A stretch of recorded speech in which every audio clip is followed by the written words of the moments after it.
Hi, I'm here to tell you about the kilowatt meter using the kilowatt hour function in refrigerators.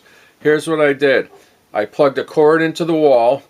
I plugged the kilowatt meter into the cord, plugged the refrigerator into it, and it's on the kilowatt hour function. Now it's set at 0 now, and what we're going to do is get readings on it. Here's the refrigerator.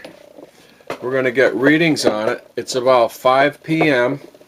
It's about 5 p.m. December 13th on Tuesday, and we're going to try to get readings about every day on it. I have a card, and it shows you the refrigerator study, the start date, day, time, and 0 kilowatt hours. Almost every day I'm going to try to get a reading.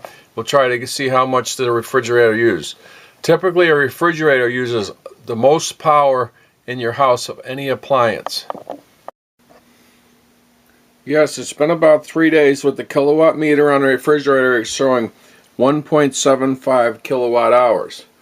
Now I stayed home this week, so it will reflect differently, but basically about a half a kilowatt hour a day. We'll check it for a week. Yes, it's 5 o'clock. It's Monday afternoon, about 5 o'clock.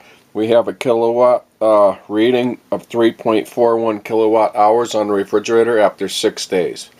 Thank you. We'll check it one more day.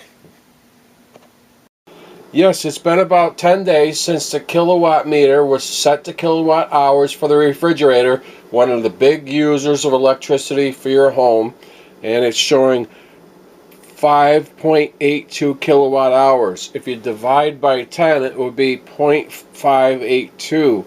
That's about half a kilowatt hour a day, or that would be about basically 5 cents a day to run the refrigerator, which is really good. My refrigerator is pretty darn efficient.